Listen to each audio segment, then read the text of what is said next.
अस्सलाम वालेकुम।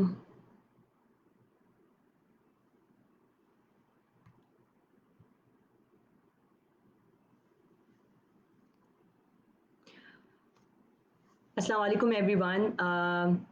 I'm Dr. Salima Naveed Manji, and as you all know that we have actually planned this session since a week कि हम जो है वो मेंटल हेल्थ पे बात करेंगे। मैं चाहूँगी कि साथ-साथ मुझे व्यूअर्स जो है वो जॉइन करते जाएँ, लेकिन मैं साथ-साथ थोड़ी चीज़ें चाहूँगी कि इंट्रोडक्शन में बता दूँ आप लोगों को कि क्या आज हम डिस्कस करना चाहेंगे। पहले तो मैं बहुत ज़्यादा शुक्रमंद हूँ आप सबका, शुक्रिया कि आप सबने जो है वो अपनी क्वेरीज़ मेरे पास ऑलरेडी इनबॉक्स कर दी थी, जिससे मुझे बहुत सारी चीज़ें जो है वो जानने को मिली और आप लोगों ने अपनी पर्सनल स्टोरीज़ जो है वो मेरे साथ डिस्कस की, व्हिच इज़ क्वाइट कमेंडेबल। और मैं आज कुछ की जो है वो प्रिवेंटिव चीज़ों पे बात करूँगी, लेकिन मैं नाम डिस्क्लोज़ नहीं करूँगी जो कि हमारा जो है एक कंसेंट भी आप सबसे जो है वो ऑलरेडी था और हमने डिस्कस भी किया था कि हम केसेस ज़रूर डिस्कस करेंगे ताकि दूसरे लोगों को इससे फ़ायदा हो। Now let's talk about mental health. जिस तरह मैंने अपने सेशन के इंट्रोडक्शन में ही बताया था कि मेंटल हेल्थ जो है वो बहुत बड़ा डोमेन है और मेंटल हेल्थ ऐसा टॉपिक है जो हर कोई डिस्कस करना चाहता भी नहीं है। बहुत सारे रीज़न्स हैं, बहुत सारे लोग ये समझते हैं कि अगर हम अपनी स्टोरीज़ जाके आगे बताएँगे, तो लोग हमें जज करेंगे। या तो ये एक टैबू है या ये स्टिग्मा है। मेरा ख़्याल है कि अब राइट टाइम है कि अगर हम और मज़ीद भी वेट करेंगे तो ये चीज़ें जो है वो बढ़ती जाएँगी। मेंटल हेल्थ अगर हम बात करें तो लोग इसे कहते हैं कि ऐसे इश्यूज़ जो कि लोग अपने ज़हनी तवाज़ुन को खोने खोने के बाद जो है वो बहुत ज़्यादा विटनेस करते हैं। यानी लोग समझ रहे होते हैं कि जैसे कि उनकी फीलिंग्स बहुत ज़्यादा डिप्रेसिंग हो गई है, होपलेसनेस हो रही है या कुछ ऐसे इश्यूज़ हैं जो कि वो मेंटल रिलेटेड यानी ज़हन के उससे जो है वो रिलेटेड होते हैं। अगर हम स्टार्ट में इंट्रोडक्शन करें तो बात करेंगे कि मेंटल हेल्थ जो पूरे ग्लोबली मनाया जाता है वर्ल्ड हेल्थ पे वो 10th ऑफ अक्टूबर को जो है वो मनाया जाता है। मेंटल हेल्थ के अंदर डिप्रेशन, एंजाइटी, बाइपोलर डिसऑर्डर्स हम इसको एक-एक करके थोड़ा-थोड़ा डिस्कस ज़रूर करेंगे। लेकिन हमारा जो आज का मेन फोकस है जिस पे हमें स्टिक रहना है वो है सुसाइड प्रिवेंशन। सुसाइड जो है वर्ल्ड वाइड 10th ऑफ सितंबर को जो है वो मनाया जाता है। और रिसर्च कहती है कि वर्ल्ड हेल्थ ऑर्गेनाइजेशन ने अपनी रिसर्च में बताया था कि अप्रॉक्सीमेटली 1 मिलियन लोग जो है वो हर साल सुसाइड की वजह से जो है वो मर जाते हैं। तो आप सोच सकते हैं कि कितना ग्रेटर नंबर है जिसमें जो है वो लोगों की डेथ्स जो है वो उसमें हो रही हैं। तो लोगों ने बड़ा इनबॉक्स किया मुझे और मैं चाहूँगी कि आप सबसे डिस्कस भी करूँ कि जब सेलिब्रिटी बॉलीवुड के सुशांत सिंह राजपूत उनकी जब ये डेथ हुई, मे ही सोल रेस्ट इन पीस, उसके बाद ये बहुत ज़्यादा इश्यूज़ जो है वो बहुत प्रिवेल किए और बहुत ज़्यादा इसके ऊपर हॉट टॉपिक बन गया और लोगों ने डिस्कशन करना शुरू किया। लेकिन मैं बात बताऊँ आपके सुसाइड बहुत पुराना जो है कांसेप्ट है और फर्स्ट जो रिपोर्ट थी डब्ल्यूएचओ की वो 2006 के अंदर सुसाइड के ऊपर लिखी गई कि अब जो है वो ये ऐसा इशू है जिसपे हम कहीं जो है वो उस पे हम कॉम्प्रोमाइज़ नहीं कर सकते। सुसाइड को ज़्यादा आसान अल्फाजों में अगर हम कहें तो लोग कहते हैं कि जैसे अपनी जान ले लेना या आत्महत्या कर लेना दूसरे अल्फाजों में उसे कहा जाता है। सुसाइड जो है वो सिर्फ एक मैं ये नहीं कहूँगी कि एक बंदा सिर्फ करता है लेकिन ये पूरी एक फैमिली, एक पूरी कम्युनिटी, एक पूरा इंस्टीट्यूशन की रिस्पॉन्सिबिलिटी बन जाती है। अब क्यों है वो हम अपनी बात जब करेंगे डिस्कस तो पता लगेगा आपको कि इसमें कैसे हर किसी का एक रोल है और किस तरह से वो जो है वो हर अपना रोल अंदाज इससे जो है वो अपना दे सकता है, कंट्रीब्यूशन दे सकता है इसको प्रिवेंट करने के अंदर। सुसाइड को अक्सर कहा गया है कि ये जो है वो एक रिपल इफेक्ट है। अगर आप पानी के अंदर कोई एक चीज़ ड्रॉप करें, चाहे वो एक पेंसिल हो या कोई भी चीज़ हो, उसको अगर ड्रॉप करें, तो आप देखेंगे कि उसके इर्द-गिर्द एक रिपल इफेक्ट बन जाता है। वो एक फैलता है, एक बाउंड्री बना देता है और वो एक्सपैंड होके आगे चला जाता है। लाइकवाइज़ अगर एक बंदा सुसाइड करता है, तो ये सिर्फ़ एक बंदे की सुसाइड नहीं होती बल्कि ये जो है वो पूरे एक कम्युनिटी उसकी एक फैमिली की सुसाइड हो जाती है क्योंकि आगे जाकर उसने सोसाइटल प्रेशर को भी फेस करना है। उसने जो है वो आगे जाकर ये भी सोचना है कि मेरी परवरिश में या मेरी कोई ऐसी चीज़ में कोई एक चीज़ ऐसी रह गई थी कि वो सामने वाले बंदे ने या मेरे बेटे ने या मेरी बेटी ने ये स्टेप उठाया। क्या मैं उससे ज़्यादा वो एक गैप रह गया था, मैं उसे उस तरह डिस्कस नहीं कर सका जिस तरह मुझे करना चाहिए था। व्हाट्सोएवर इज़ द रीज़न, लेकिन ये एक रिपल इफ़ेक्ट है और यकीनन ये सब कुछ जो है एक वर्ड की वजह से होता है, वो होता है डिप्रेशन। ठीक है, मैं थोड़ा सा डिस्कशन करूंगी डिप्रेशन पे और स्ट्रेस पे, क्योंकि आने वाली मेरी जो सीरीज है जुलाई के अंदर, उसमें मैं स्ट्रेस और डिप्रेशन पे बहुत डिटेल बात करूंगी। It's a very bigger domain. मैं अपने सेशन जो अब मैं हेल्थ इससे रिलेटेड स्टार्ट करने वाली हूँ, ये हमने जनरल बात की। जब मैं हेल्थ रिलेटेड बात करने जा रही हूँ, उससे पहले मैं एक अपना डिस्क्लोजर स्टेटमेंट आप सबको देना चाहूंगी कि since I don't consider my self the most expert for this field, but being a health advocate I think this is my core responsibility कि मैं जो हूँ वो आप तक ये सारी चीज़ें अवेयरनेस जो है health advocate certified mental health professional, मैं ये आप तक पहुँचाऊँ, जो मैंने अब तक सीखा है, पढ़ा है, एक्सपीरियंस से मैंने जो जाना है, आप सबको ये बताऊँ, ताकि कहीं ना कहीं मुझे लगता है हमारा 1% या 2% भी एफर्ट जो है वो शायद उन लोगों को फ़ायदेमंद हो जो अब तक इस चीज़ को नहीं जान सकें, डिस्कस नहीं करते। मैं आपको बताऊंगी कि सबसे पहले सुसाइड जो है वो, उसके लिए आप ट्रीटमेंट के लिए अपने साइकोलॉजिस्ट साइकेट्रिस्ट से जो है वो जा सकते हैं मिलने के लिए, उनसे आप डिस्कस कर सकते हैं। अब एक क्वेश्चन मेरे पास आया हुआ था और मैं चाहूंगी उसको मैं साथ साथ डिस्कस करूं। लोगों ने मुझसे पूछा कि साइकेट्रिस्ट और साइकोलॉजिस्ट में क्या फ़र्क है। बहुत अच्छा सवाल है, और मेरा ख्याल है साइकेट्रिस्ट को लोग साइकोलॉजिस्ट कहते हैं और साइकोलॉजिस्ट को साइकेट्रिस्ट कहते हैं। आप सब ये जान लें कि साइकियाट्रिस्ट जो होता है वो आपको मेडिकल ट्रीटमेंट, और एक मेडिकल डॉक्टर होता है साइकियाट्रिस्ट, ठीक है। और साइकोलॉजिस्ट जो होता है वो आपकी साइकोथेरेपी करता है, and psychotherapy in a sense कि they talk to you, they ask things from you and they get to know a lot of things about you. और वो ड्यूरिंग दैट फेज वो अपनी थेरेपी के थ्रू ही आपकी treatment करते हैं, माशाल्लाह दैट रियली वर्क्स। ठीक है, साइकियाट्रिस्ट आपको एंटी डिप्रेसेंट मेडिसिन, आपको मेडिकेशन वगैरह प्रोवाइड करके और आपको जो है वो ट्रीट करते हैं। ठीक है, तो ये मुझे क्वेश्चन था, मैं चाहती हूँ मैं साथ साथ सेशन के आप लोगों को ये चीज़ें भी क्लियर करती जाऊँ। अब सुसाइड जो है वो कैसे स्टार्ट होता है, इसका क्या रीज़न है, इसके क्या जो है वो कॉजेज हैं। बहुत सारी कहानियाँ मेरे पास इनबॉक्स में भी आई, और मैं चाहूँगी कि मैं उनसे ही आपको स्टार्ट करूँ। I think those are very much relatable to what is happening around us. सबसे पहले तो ये कि सुसाइड जो है वो एक ऐसी चीज़ है जो लोगों के अंदर बहुत सारे प्रेशर्स की वजह से होती है। अगर हम एक बच्चे की बात करें तो उसको एक अपनी पढ़ाई का प्रेशर होता है, और उससे ये होता है कि मैं किस तरह से अपने एग्जाम्स में पास होऊंगा। शायद कभी कभार ये भी हो सकता है कि पेरेंट्स का बहुत प्रेशर होता है कि अगर एक चाइल्ड बहुत ब्रिलियंट है और दूसरा बच्चे में इतनी अच्छी परफॉर्मेंस नहीं है, तो उसमें किस तरीके से जो है वो एक कॉम्पिटिशन का इफेक्ट आ जाता है। और during the phase of his life वो बच्चा जो है प्रेशर में ही रहता है कि मैं कहीं या कहीं ऊपर नीचे ना हो जाऊं, कि मैं अपने पेरेंट्स की जो है वो एक्सपेक्टेशंस को नीचे ना कर जाऊं। उसके बाद हम आहिस्ते आहिस्ते इनकी बात भी करेंगे कि हम इन केसेस को कैसे लेके चलेंगे। आगे जाकर अगर बच्चा टीनेजर में आता है, आपको पता है कि they have full of freedom, they have full of full of life होते हैं, they have full of opportunities और एवेन्यूज खुले हुए होते हैं टीनेजर्स के। उस टाइम पे टीनेजर्स के लिए ये बहुत इंपॉर्टेंट होता है कि वो अपना मेक इट और ब्रेक इट करें। और मेरा ख्याल है वो जब एक हार्मोनल चेंजेस होती है, वो प्यूबर्टी की तरफ आगे जा रहे होते हैं, तो उस टाइम पे जो है रिलेशनशिप्स, ब्रेकअप्स, फैशन ट्रेंड्स को फॉलो करना, किस तरीके से जो है वो अपनी एक क्लास रखना सोसाइटी के अंदर, ये सारे प्रेशर एक टीनेजर के अंदर आ जाते हैं। और किस तरीके से वो मूड स्विंग्स में चले जाते हैं, जैसे मैंने बात की शुरू में कि बाइपोलर डिसऑर्डर्स के बहुत ज़्यादा हाई रेंज में आपको हैप्पीनेस हो रही हो, बहुत हाई रेंज में आपको लोनेस हो रही हो, होपलेसनेस हो रही हो। जब इस तरह के इश्यूज आते हैं तो टीनेजर्स के अंदर बहुत सारे इन डिप्रेसिंग थॉट्स की वजह से जो है वो सुसाइड की तरफ वो जाता है। रिसर्च कहती है कि एक सुसाइड करने वाला सिर्फ फौरन सुसाइड नहीं करता, बल्कि 20 टाइम्स वो अटैम्प्ट कर चुका होता है उससे पहले एक फाइनल सुसाइड करने के लिए। और एक और जगह रिसर्च कहती है कि 6 महीने पहले स्पेसिफिकली एक सुसाइड करने वाला इंसान जो है वो 6 महीने पहले अपनी ट्रीटमेंट ऑलरेडी स्टार्ट कर चुका होता है। बहुत सारे मिथ्स के ऊपर बात भी करूंगी मैं चलते चलते साथ साथ, कि लोगों ने बड़ी बात की कि सुसाइड वही करता है जो कभी हेल्प नहीं मांगता। That's not true. लोग बहुत हेल्प सीख करते हैं, और ऐसे लोग तो बहुत ज़्यादा हेल्प सीख करते हैं, और 6 6 महीना पहले वो अपनी ट्रीटमेंट के लिए जो है वो चले भी गए होते हैं, लेकिन बस वो कहना चाहिए कि उनको सेटिस्फैक्शन नहीं होती, या फिर कहना चाहिए कि ऐसे लोगों में जो है वो ऑलरेडी लो लेवल होता है, या उनके पास लोनलीनेस होती है, उनके पास कोई लोग नहीं होते सुनने वाले, बात करने वाले, और उनको अल्टीमेट सोल्यूशन नहीं मिलता, और वो फिर अपनी डेथ्स की तरफ ही माइल हो जाते हैं, अपनी अपनी जान ले लेते हैं। फिर उसके बाद मैं बात करूंगी थोड़े से बड़ी एज में। अगर हम देखें टीनेजर्स चले गए, आगे हम जब ग्रेजुएट हो जाते हैं and we are actually proceeding towards our professional lifes, there comes a competition.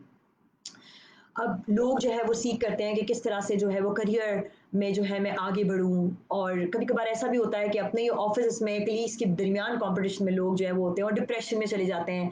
I think there comes the role of your family as well.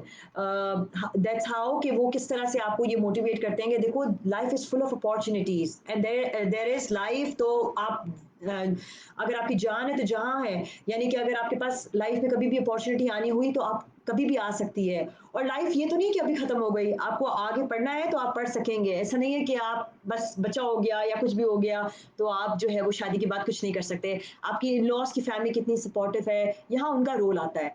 और अगर आप करियर में चले गए हैं और आपको अगर कंपटीशन है तो आपके फ्रेंड्स यहाँ पे आपके पीयर प्रेशर्स तो ज़्यादा नहीं है। ये आपको देखना बहुत ज़रूरी है कि किस तरह से आपके जो पीयर्स में कोऑर्डिनेशन है, कोलैबोरेशन है, आपके बॉस कितने आपके बारे में जो है वो कंसर्न्ड है, और अगर आप कोई अपना से आगे रखते हैं तो क्या वो कोई उसमें इंस्टांस लेते हैं कि नहीं लेते। ये सारी चीज़ें बहुत काउंटेबल है। और एक जो पेशेंट है मैं कहूँगी, या कोई एक इंसान है, वो जब तक कंटेम्पलेट नहीं कर सकता सुसाइड को, जब तक जो है वो उसके सराउंडिंग्स में उसको प्रेशर नहीं मिल रहा। यहाँ पे फैमिली फ्रेंड्स का रोल आ जाता है कि किस तरीके से जो है वो आप फ्रेंड्स और फैमिली सपोर्ट करते हैं उस स्पेसिफिक बंदे को जो अपनी सुसाइड की तरफ जो है वो बहुत ज़्यादा थॉट्स ले रहा है। मैं आगे बताऊंगी साइंस क्या होती है सुसाइड की, आगे आगे हम स्टेजेस में पहले बात करेंगे। तो मैंने बात की करियर्स में अगर प्रेशर है तो किस तरह से आपको ये सोचना है, अल्लाह पे यकीन रखना है कि किस तरह से आपका जो है वो मसला आहिस्ता आहिस्ता हल हो जाएगा। और एक टाइम लगेगा ज़रूर। देखिए आप जब बीज बोते हैं तो उसको एक टाइम लगता है ना पौधा बनने तक। तो इस तरह से आपने जब एक चीज़ डाल दी, मेहनत डाल दी अपनी, तो इसको एक आगे बढ़ने तक के लिए एक आपने जो है वो टाइम देना है। हर चीज़ में हरी अप नहीं करना, एक कंसिस्टेंटली हर एक चीज़ होती है और उसको एक आपने टाइम देना है कि हर चीज़ का एक वक्त होता है, वो अपने मुकर्रर वक्त पे पूरा हो जाएगा इंशाल्लाह। तो यहाँ पे एज फैमिली मेंबर आपने उस स्पेसिफिक बंदे को जिसमें आपको ऐसा लगता है कि बहुत होपलेसनेस है या वो बहुत ज़्यादा थॉट्स में है कि वो रिबेलियस हो गया है, बहुत ज़्यादा आपसे लड़ता है, झगड़ता है, खाना नहीं खाता, ऐसी साइंस कोई आपको देता है कि बहुत डिप्रेशन वाली बातें करता है, या कोई ऐसी चीज़ लिखता है जिसमें सब डिप्रेशन है, या मौत की बातें बहुत ज़्यादा लिखता है, या बहुत ज़्यादा इस बारे में सोचता है कि जैसे मैं मर जाऊंगा तो मैं ये करूंगा, मरने से पहले मैंने ये करना है, इस तरह की कोई चीज़ अगर सोचता है तो आपने उस पर बहुत फॉलो अप रखना है, बहुत विजुलाइज करना है। आपने ये नहीं कहना उसको कि ठीक है कभी तुम्हें मेरी ज़रूरत हो तो मैं तुम्हारे पास हूँ, नहीं, देयर कम्स योर रोल। आपने उसके साथ बिल्कुल लाइंड अप होके चलना है, आपने उसको प्रॉपरली देखना है। मैंने बात की स्टेजेस वाइज, करियर की बात हो गई, जॉब की बहुत प्रॉब्लम्स होती हैं। मैं स्पेसिफिकली बात करूंगी कोविड-19 के अंदर इतने सारे लोग फायर हुए हैं अपनी जॉब से, और जो नहीं हुए उनको ये डर लग गया कि हम कभी भी फायर हो सकते हैं। तो मैं ये ज़रूर आपसे बात कहूंगी कि देखें ज़िंदगी मौत अल्लाह ताला के हाथ के अंदर होती है, हाथ में है। लेकिन इसका मतलब ये नहीं कि आप एक डिसीजन मेकर बन जाएं और आप ये सोचें कि देखिए मेरी तो लाइफ में हर चीज़ में प्रॉब्लम है, कि मेरे पास जॉब भी नहीं है, मेरे पास ये भी नहीं है। तो देखिए आप सिर्फ नहीं है, हजार बंदा है, तो हजार बंदा तो नहीं मर गया आपके उसकी वजह से। ये क्राइसिस का टाइम चल रहा है, 2020 इज फुल ऑफ क्राइसिस, और इसमें जिसने अपने आप को गो थ्रू कर लिया उसने पूरी लाइफ अपनी जो है वो गो थ्रू कर ली। ठीक है, तो 2020 इज टफ फॉर एवरीवन, चाहे वो जॉब पर हो जॉब पर नहीं हो। आपका पॉजिटिविटी, आपकी फैमिली के साथ आपका बाउंड, और आपकी आप अपने आप को जितना बिजी रख दें इससे ज़्यादा आपको और कोई फायदा नहीं है। ठीक है, तो ये बहुत इंपॉर्टेंट है कि किस तरह से आप अपने आप को जो है वो लोगों में जो है वो ज़्यादा सोशलाइज कर दें, आइसोलेट होने की जगह। फिर अक्सर बात आती है, लोग बात करते हैं कि वो मेरी शादी हो गई तो देखिए मेरे कितने प्रॉब्लम्स हैं, मुझे ये है वो है, मेरे लॉज ऐसा करते हैं या वैसा करते हैं। और मेरे पास कुछ एक स्टोरी भी आई है और बहुत ज़्यादा डिसहार्टनिंग भी है। लेकिन देखिए मैं ये नहीं कहूँगी कि all five fingers are equal, और ताली एक हाथ से नहीं बजती, दो हाथ से बजती है। आप दोनों तरफ कुछ या कुछ मैटर में प्रॉब्लम्स हो सकती हैं। That comes are reconciliation boards जो हमारे पास होते हैं, उनके पास जाएं, अपनी बात डिस्कस करें। पहले तो विद इन होम अपनी डिस्कशंस करें, अपने पेरेंट्स से डिस्कस करें, अपने between family on the table बात करें। बहुत सारी चीज़ें बात करने से बहुत ज़्यादा हल हो जाती हैं। और मैं आपको बताती चलूँ कि डिस्कशन के अलावा कोई थेरेपी नहीं है। Word can make a difference in a world. तो जाहिर सी बात है अगर आप इन सब चीज़ों के साथ डिस्कशंस के साथ अपनी बातें करेंगे, बात डिस्कस करेंगे, तो कहीं ना कहीं प्रॉब्लम्स के हल निकल आएंगे। अगर आप कोई वॉयलेंस में है या कुछ है तो कोशिश करें विद इन फैमिली उसको सॉल्व करने की कोशिश कर दें।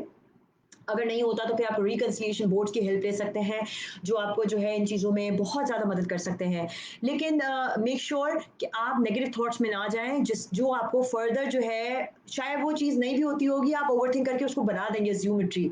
तो कोशिश करें कि डिस्कशन करें और अपने अंदर भी थोड़ा-सा इग्नोरेंस का एक लाएँ। दुनिया में ऐसे बहुत लोग आपको मिलेंगे, आप सबसे भाग भी नहीं सकते और आप बहुत लोगों से जो है वो रन अवे भी नहीं कर सकते। तो राइट टाइम राइट चीज़ यही होती है कि आप उस चीज़ों को एक्सेप्ट करें, अडैप्ट करें और अपने आप को जो है लोगों में जितना आप अपने आप को बिजी रखेंगे, अगर कोविड-19 है तो ऑनलाइन कोर्सेज करें, ऑनलाइन चीज़ें करें, लोगों से बात करें, अपने आप को बूस्टअप करें, जिनसे आपको बात करने में अच्छा लगता है उनसे बात करें और कोशिश करिए अपना एक फ्रेंड बना लें, अपना सेफ सर्कल बना लें। सेफ सर्कल आपके बहुत सारे लोग हो सकते हैं जो आपके ट्रस्टवर्दी सर्कल्स में आते हों। फॉर एग्जांपल अगर आप कहते हैं मेरा हस्बैंड बहुत मेरे लिए फ्रेंडली है और मैं चाहती हूँ कि मैं हर चीज़ उससे डिस्कस करूँ, he is like a friend to me. तो go ahead, talk to him and I think you can went out, ठीक है? आप अपने आप को वेंट आउट कर सकते हैं, उनसे बात करें जिनसे आपको आपका दिल हल्का होता है, आपको खुशी होती है। ठीक है? तो हर किसी का एक पार्टनर होता है या कोई एक फ्रेंड होता है जिससे आप डिस्कस कर सकते हैं और मेरा ख्याल है कि वो एक बेस्ट थेरेपी होगी आपको जब मैं आपसे बात भी करूँगी एक स्टेज वाइज़ प्रिवेंशन की भी और थेरेपीज़ की भी। सबसे टॉप पे यही बात है, मैं हर चीज़ में यही कहूँगी आपको कि talk, let's discuss, it can make a difference, ठीक है? उसके बाद हम आगे चलते हैं। हमारे जीडियाट्रिक पेशेंट्स होते हैं, ओल्ड पेशेंट्स होते हैं और उनके अंदर भी डिप्रेशंस बहुत ज़्यादा होता है और बहुत ज़्यादा लोगों में एक चीज़ जो है वो मैंने देखी है कि बहुत सारे लोग जो होते हैं अपने फादर मदर को जो है वो छोड़ देते हैं और फिर ये होता है कि वो अकेले सीनियर सिटीजन रूम में या फिर कोई ओल्ड होम में जो है उनको छोड़ के आ जाते हैं और इवेंचुअली ये बात होती है कि उनसे एक्सेप्टेंस नहीं होती कि जाहिर सी बात है कि जो है उनको इस उम्र के अंदर उनके बच्चों ने जिनको उन्होंने इतना अच्छा पाला रखा प्यार किया और पूरी परवरिश की उनको ये छोड़ दिया तो उनके लिए एक्सेप्टेंस नहीं होती वो कोशिश करते हैं कि वो सुसाइड ही कर लें और उनमें भी देखा गया है मैं आपको बताऊंगी ये ज़्यादातर सुसाइड जो एज है ना मिडिल एज और ज़्यादातर ओल्ड मोस्ट ओल्ड एज में देखी गई है और यही वजह है कि जब वो बहुत ज़्यादा अकेले हो जाते हैं या वो बहुत ज़्यादा आइसोलेशन में आ जाते हैं उनमें ही बहुत ज़्यादा देखा गया है तो उन पेशेंट्स के अंदर ये हमने देखा है कि ओल्ड के लिए ज़रूरी है कि वो अपने फैमिली के साथ रहें ओरिएंटेड रहें और अपने फैमिली के साथ जितना कनेक्टेड रहेंगे वो उनको उससे ज़्यादा प्रॉब्लम्स जो है वो सॉल्व होंगी अक्सर ओल्ड एज लोगों को जो है वो बात नहीं करता कोई डिस्कशंस नहीं करता और घर में आकर उनको ऐसे छोड़ दिया जाता है कि जैसे वो कोई है ही नहीं तो ओल्ड को भी ओल्ड पीपल जो हमारे होते हैं उनको ये चाहिए कि वो उनसे कोई बात करे उनसे डिस्कशंस करे उससे भी उनको बहुत ज़्यादा सुकून मिल जाता है अक्सर ऐसे लोग जो बहुत ज़्यादा सेल्फ आइसोलेशन में रहते हों या होपलेसनेस में रहते हों या उनको ऐसा लगता हो कि उनको सुकून नहीं मिलने वाला मरने के अलावा तो उनमें ये सुसाइड की जो है चीज़ें बहुत ज़्यादा कॉमन हो जाती हैं तो किस तरह से आप जो है वो उन लोगों को निकाल सकते हैं स्पेसिफिकली ओल्ड जो होम्स बनते हैं उनका सबसे बड़ा यही मसला है कि उनके जो बच्चे होते हैं वो उनको छोड़ देते हैं और वो उनके पास कोई रास्ता ही नहीं होता कुछ कुछ लोग सर्वाइव कर जाते हैं क्योंकि ओल्ड होम में एटलीस्ट ये तो होता है कि कोई उनसे बात कर रहा होता है उनके एज का लेकिन ऑफ कोर्स उनके पास एक दिल में हमेशा खलिज रह जाती है कि उनके जो बच्चे हैं जो उनको जिनके साथ खुशी मिलती है वही उनके साथ नहीं है तो मेरा ख्याल है यहाँ पे हमारा एक बहुत बड़ा रोल है कि किस तरह से हम जो है वो अपने पेरेंट्स को उस रिस्पेक्ट के साथ और उस तरह से रखें कि ताकि वो उस सुसाइड तक ना जाएं कि जिन्होंने अपनी ज़िंदगी इतनी गुजारी जिन्होंने हमें इतना अच्छा रखा उनको भी हम कुछ मौके दें कि वो भी अपनी ज़िंदगी को भरपूर तरीके से पूरा कर सकें और रख सकें पूरी तरह जी सके उसे एक और चीज़ ये कि बहुत इम्पॉर्टेंट एक मेरे पास आया हुआ है अभी इनबॉक्स भी मैं चेक कर रही हूँ साथ साथ आप लोगों के मुझे एक और बहुत इम्पॉर्टेंट एक केस है मेंटल हेल्थ का और मैं चाहूँगी इस पे मैं बहुत ज़्यादा डिस्कशंस करूँ आपके साथ पोस्टमार्टम डिप्रेशन की लोगों ने बात की है और लोग कहते हैं कि मेरा बच्चा हो गया और उसके बाद जो है मुझे 30 डेज तक पोस्टमार्टम डिप्रेशन रहा है अब पोस्टमार्टम डिप्रेशन उन लोगों के लिए डिस्कस कर दूं कि होता क्या है अक्सर होता ये है कि जब विमेंस जो है वो प्रेग्नेंट होती हैं they are full of life and full of energy and of course जब प्रेगनेंसी के बाद जब उनकी डिलीवरी होती है तो एक मोमेंट आता है कि तब वो बहुत डिप्रेसिंग होती हैं और उनको ऐसा लगता है कि उनकी एनर्जी उनकी वो लाइफ उनकी वो ब्यूटी उनकी वो यूथफुलनेस वो सब खत्म हो गई है बच्चे के बाद और वो एक थॉट होता है वो नेचुरली एक थॉट आ जाता है और उनको ऐसा लगता है कि उनके अंदर वो एनर्जी नहीं रही और मे बी ड्यू टू कि उनके बहुत सारे ऑपरेशंस की वजह से भी होता है, एनर्जी भी चली जाती है और ज़ाहिर है एक बच्चे के आने के बाद माँ के अंदर बहुत सारी कमज़ोरी हो जाती है, नेचुरली ये एक फिनोमेना है।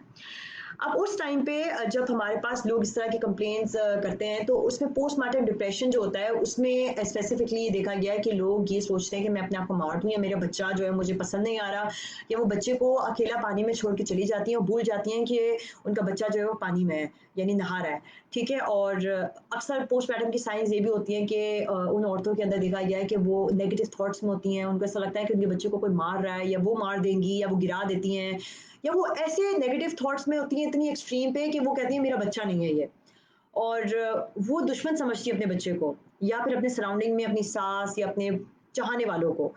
ठीक है, उस सूरत में यहाँ पे हेल्प की बहुत ज़रूरत होती है और मैं कहूँगी बहुत क्रूशियल फेस होता है उस औरत के लिए।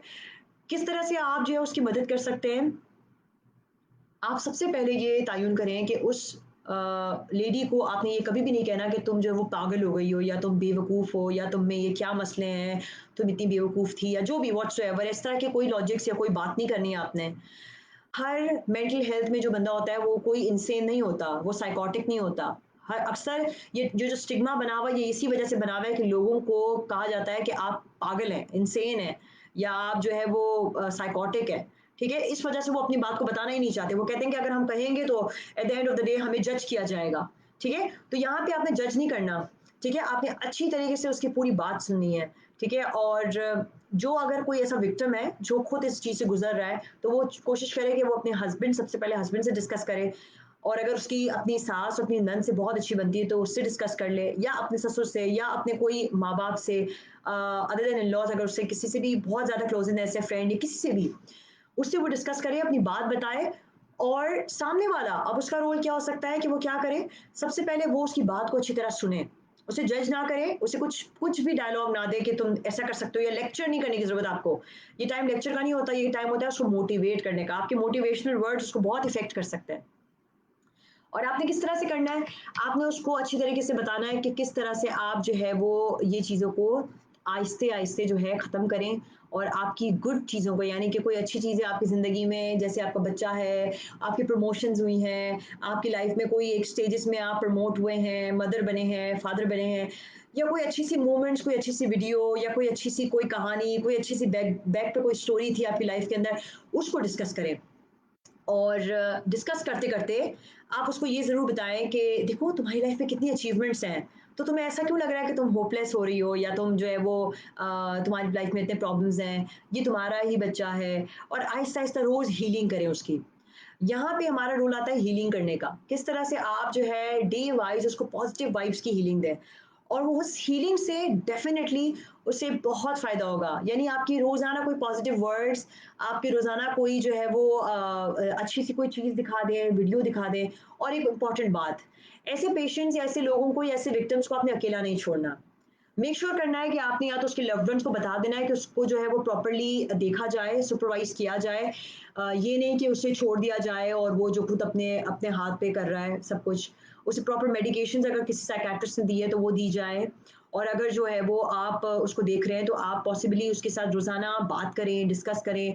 जितना आप उसके साथ हेल्दी एक्टिविटी, जॉगिंग, वॉकिंग, मैं आपको स्ट्रेटजीज़ बताऊँगी, आप लिख भी सकते हैं उसको साथ-साथ। जितनी उसे अच्छी फ्रूटफुल एक्टिविटीज़ में डालेंगे, कोई अच्छे से सॉन्ग सुना दें, कोई अच्छी सी वीडियो दिखा दें, उससे जो है उसे बहुत फ़ायदा होगा।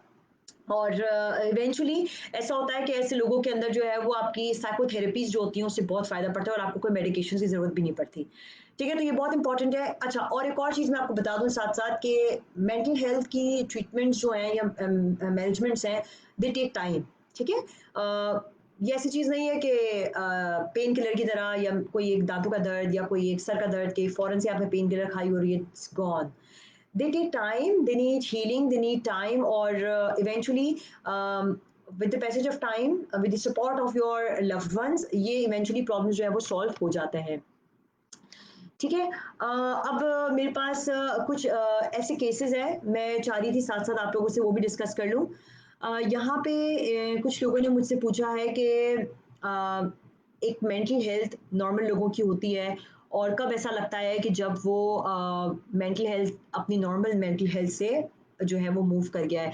मैंने शुरू में थोड़ा बहुत कहा था, लेकिन मैं फिर से बता देती हूँ कि बहुत सारे लोग जो हैं वो ये पूछ रहे थे कि साइकोलॉजिकल स्टेट है ये लोगों की, एक्चुअली हमारी जैसे साइकोलॉजी होती है, आप कहते हैं ना कि लोगों की साइकोलॉजी से खेलें, चाइल्ड साइकोलॉजी होती है, बच्चे से कोई चीज़ छीनोगे तो फ़ौरन से जो वो सीखेगा। तो थोड़ा-थोड़ा जो है आहिस्ता-आहिस्ता आप उसको समझाएँ कि देखो ये शार्प है, आपको लग जाएगा, और आप उसको आहिस्ता-आहिस्ता समझाएँ। तो इसी तरह मेंटल हेल्थ में आपकी जब साइकोलॉजिकल स्टेट होती है जिसके अंदर आप देखते हैं कि नॉर्मल बंदा अपने बिहेवियरल और इमोशनल जो एडजस्टमेंट्स हुई हुई होती हैं उसकी बॉडी के अंदर, उससे वो फ्लक्चुएट हो जाए या वो सेटिस्फैक्ट्री नहीं एक्ट करे, ठीक है, उसके जो बिहेवियर्स या फिर कोई इसके इमोशनल जो एडजस्टमेंट्स हैं, उससे वो अगर थोड़ा सा फ्लक्चुएट हो जाता है तो वहाँ पर उसकी मेंटल हेल्थ जो है वो कॉम्प्रोमाइज़ हो जाती है। और यहाँ पे उसे जो है वो हेल्प के लिए जो सीख करना बहुत ज़रूरी होता है।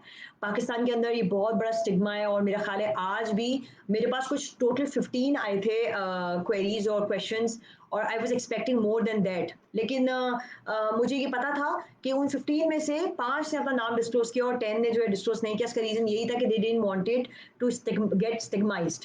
तो ये बहुत कॉमन है और इसमें कोई हर्ज नहीं है। देखिए, when you talk on such platforms the names are kept anonymous, as I mentioned before as well, before my session as well. और ये बात मैं बता दूं कि ऐसे भी लोग होते हैं जो ये बहुत मर्तबा इस तरह की कंप्लेंट्स करते हैं कि जो है वो हम किस तरह से जो है ना स्टिग्मा से जो है वो सेफ हो सकेंगे। एक बहुत अच्छा क्वेश्चन आया मेरे पास कि एंजाइटी और डिप्रेशन जो है वो दो डिफरेंट चीज़ें हैं। जी, बिल्कुल, मैं आपको साथ-साथ बताते चलूँ कि बहुत डिफरेंट है। और मैंने बताया जैसे आपको कि डिप्रेशन जो है, वो यूजुअली लोगों में उस टाइम डेवलप्ड हो जाता है जब वो बहुत ज़्यादा ओवरथिंकिंग करते हैं और लोग ये सोचते हैं कि एक्सपीरियंस करते हैं कि मेरे पास कोई होप नहीं रहा। स्ट्रेस जो है वो मैं बताऊँगी कि एक तरह से आपका रिस्पॉन्स होता है कोई भी एक थ्रेट को। जैसे अगर आपको ऐसा लगता है कि अगर मैं ये करूँगा तो मेरे साथ ये हो सकता है। और एंग्ज़ायटी जो है ना एक तरह से वो उस रिएक्शन जो है ना आपका स्ट्रेस का, उसका रिएक्शन हो जाता है, ठीक है? फॉर एग्ज़ाम्पल मैं आपको एग्ज़ाम्पल छोटी-सी देती हूँ कि आपको ये डर लगता है कि अगर मैं एग्ज़ाम दूँगा तो मैं फ़ेल हो सकता हूँ, ठीक है? तो ये आपका एक स्ट्रेस है। और एंग्ज़ायटी जो है रिएक्शन है उस स्ट्रेस का, यानी कि आप गिर गए और आपने जो है वो फ़ॉल डाउन हो गए, या आप विज़ुअल सिंकोपी में चले गए, आपको चक्कर आ गए, वर्टिगो में चले गए और आप गिर गए, ठीक है? तो होता क्या है कि उस एंग्जायटी की वजह से आपको आगे जो है वो डिप्रेशन हो सकता है। फॉर एग्जांपल आप ये कहते हैं कि जो है वो मैं फेल हो गया तो आगे मेरे पेरेंट्स क्या सोचेंगे और मैं आगे कैसे काम करूँगा और जो है वो किस तरीके से मेरी ज़िंदगी चलेगी। ये जो है एंग्जायटी, जी बिल्कुल, बिल्कुल डिप्रेशन का जो है वो एक शक्ल ले सकती है। जैसे मैंने मेंशन किया, I hope I have answered your query very nicely questioned. और मैं साथ-साथ ये बताती चलूँ कि they have their connections with each other. They all go hand to hand, ठीक है? पैरेलल है बिल्कुल, और कोई भी चीज़ एक अपने उससे जो है वो मुख्तलिफ नहीं है। तो ये बहुत ज़रूरी है कि आप जो है अगर अपने स्ट्रेस को कंट्रोल में रखेंगे तो अल्टीमेटली एंग्जायटी में नहीं जाएँगे, और अल्टीमेटली एंग्जायटी अगर आपको नहीं होगी तो डिप्रेशन आगे प्रोलॉन्ग्ड नहीं होगी, ठीक है? तो this is very important concern which needs to be shared with everyone. बहुत सारे लोगों को अपने शादी प्रपोजल्स से भी जो है वो बहुत ज़्यादा होता है कंसर्न कि देखो मेरी एज निकल रही है और मैं जो हूँ वो अब तक मैरिड नहीं हुआ हूँ, और मैं किस तरह से जो है ना इसको लोगों के सोसाइटल प्रेशर को जो है ना अपने सर पे लेके चलूँ, मैं क्या जवाब दूँ उनको। या बहुत सारे लोगों को ये है कि मेरे बच्चे नहीं हो रहे, या फिर जो है वो बच्चे हैं तो बेटियां ही हो रही हैं। तो उस साइड पे लोग जो है अपने आप को सुसाइड की तरफ ले जाते हैं। लोग वेज नहीं ढूंढते हैं कि देखें there are so many therapies, there are so many ways, there are so many helps. मैं आपको बताती हूँ कि हमारे पास पाकिस्तान के अंदर भी हॉटलाइन है सुसाइड प्रिवेंशन की। 15 तो ऑलरेडी है, लेकिन मैं अपनी वेबसाइट पे यहाँ पर भी नंबर आपको शेयर कर दूंगी। मैं अभी भी आपको लिखवा देती हूँ, 0423576199। मैं इसे बार-बार बीच-बीच में रिपीट करती जाऊँगी ताकि अगर आपको नोट भी करना हो तो आप कर सकते हैं। और मैं कुछ वीडियोज़ और कुछ चीज़ें इन्फॉर्मेटिव जो आज मैंने डिस्कस की हैं, अपनी वेब पेज पे भी आप लोगों से शेयर करूँगी। लेकिन आप अपनी हेल्प सीक करें। अगर आपको ऐसा लगता है आपके लव्ड वन्स आपके लिए इनफ नहीं थे, आपने उनसे किया और आपका मसला हल नहीं हुआ, तो प्लीज़ एक्सटर्नल हेल्प लें। इसमें कोई भी शर्म की बात नहीं है। अगर आप नहीं माँगेंगे हेल्प तो आगे जाकर आपके लिए प्रॉब्लम हो सकता है। लेकिन देखिए ये अल्लाह के हाथ में होता है, आपके रिश्ते आना, नहीं आना, आपके बच्चे होना, नहीं होना। वक़्त के साथ बहुत सिचुएशंस जो है वो तब्दील होती हैं, आप फैट हैं, आप पतले नहीं हो सक रहे, तो आपके रिश्ते नहीं आ रहे। ये मुझे पता है बहुत ज़्यादा ज़हनी दबाव में डालती हैं चीज़ें, लेकिन अपने आप को इन लोगों से दूर रखें, जो नेगेटिव थॉट्स हैं उनसे अपने आप को दूर रखें और इग्नोरेंस वाला मोड इख्तियार करें। मेरा ख़्याल है that is the best therapy. आपको अगर ऐसा लगता है कि the moment you think that you are getting free and you will be stuck with such nonsense things, gossips and all, please involve yourself in something very much healthy. ठीक है, अगर आपको ऐसा लगता है कि मैं अगर लोगों में जाऊंगा तो मुझे गॉसिप करनी पड़ेगी या मैं एक गलत तरफ जा सकता हूँ और मुझे जो है वो बहुत गलत तरीके से ट्रेन किया जाएगा, ट्रीट किया जाएगा, तो अपने आप को आप कोई हेल्दी चीज़ में करें, कुकिंग करें, सिंगिंग करें, कोई ऑनलाइन शॉपिंग कर लें या कोई थेरेपी कर लें, ऑनलाइन लोगों से बातें कर लें, अपने लोगों दोस्तों से जो है वो आप डिस्कशंस कर लें, कोई स्टोरी लिखें, कोई बुक लिखें, कोई रिसर्च करें, कोई जॉब करें, कोई एक्सरसाइज करें, कोई न्यू चीज़ दरियाफ्त करें, ठीक है? The world need people like you, ठीक है? और अगर आप इन चीज़ों को जारी रखेंगे तो मेरा नहीं ख्याल है कभी भी आपको प्रॉब्लम हो सकता है, ठीक है? अब आहिस्ता-आहिस्ता जैसे मैंने आपसे केसेस डिस्कस किए, डिप्रेशन के बारे में जो मुझसे सवाल भी किया था, मैं चाह रही थी उसमें एक और कमेंट कर दूँ। बहुत बड़ा स्टैटिस्टिक्स मैंने जो एक फाइंड आउट किया है और मैं खुद उसको पढ़ के बड़ा शॉक्ड हो गई थी। कहते हैं कि डिप्रेशन जो है वो ग्लोबल इकोनॉमिक लॉस देती है पूरे वर्ल्ड में और around US dollar 1 trillion per year loss हुआ है, इकोनॉमिक लॉस हुआ है। इमेजिन करें लोग मरते गए, वो पेरेंट्स फिर आगे मैंने आपको बताया रिपल इफेक्ट था, फैमिली तक गया, डेथ्स हुई, लोगों का इंटरेस्ट खत्म हो गया अपने बिजनेसेस में और अल्टीमेटली इकोनॉमिक लॉसेस हुए हैं। तो आप इमेजिन करें कि एक सुसाइड या एक डिप्रेशन सिर्फ एक चीज़ को नहीं इफ़ेक्ट कर रही है। डिप्रेशन की अगर मैं बात करूँ तो वो कितना एक लंबा प्रोसेस है और वो किस तरह से पूरी वर्ल्ड वाइड एक जो है वो इफ़ेक्ट दे रहा है।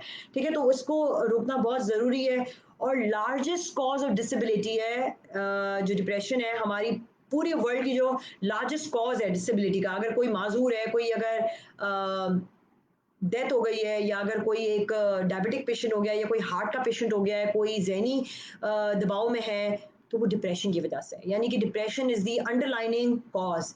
मैं आपको बता दूँ कि मैं बहुत सारे अपने केसेस देखती हूँ जो ओरल के होते हैं, जो मुँह के होते हैं, मुँह के मसलों के साथ आते हैं और उनमें सब में सबसे ज़्यादा जो है वो डिप्रेशन, स्ट्रेस की वजह से होता है, अल्सर्स वगैरह और मैदे में जलन, तेज़ाबियत की वजह से।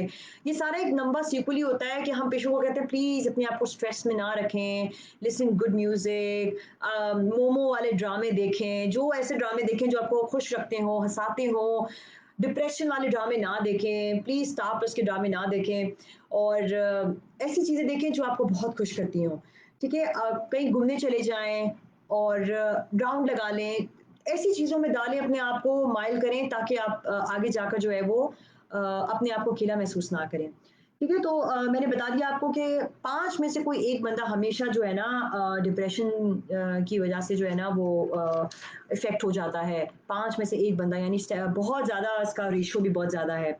ठीक है? अच्छा, अब मैं बात करूँगी आपसे कि क्या साइन्स हो सकती हैं कि आपको जिसमें पता लगेगा कि सुसाइड पेशेंट कर सकता है। बहुत इंपॉर्टेंट चीज़ है और मैं चाहूँगी कि आप इसको नोट कर लें, ठीक है? मैं चाह रही थी कि मैं आहिस्ता-आहिस्ता आपको स्टेज वाइज़ जो है वो बताती चलूँ।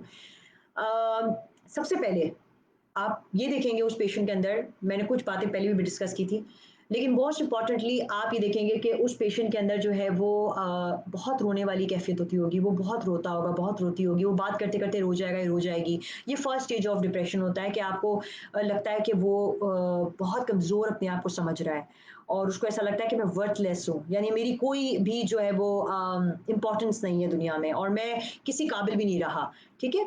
और वो कोशिश करता है कि जो है ना अपने आप को सेल्फ हार्म करे यानी अपने आप को खुद नुकसान दे और वो कुछ ऐसी बातें करेगा जिसको आपको याद रखनी है। वो आपको ये कह सकता है कि मैं जो हूँ वो मरी जाता या मरी जाती, ठीक है? या वो ये कहेगा कि मैं जो हूँ मरा हुआ ही पैदा हो जाता या हो जाती बेहतर था या मैं मर ही जाता उसमें उस हादसे में मैं ही मर जाता तो अच्छा था।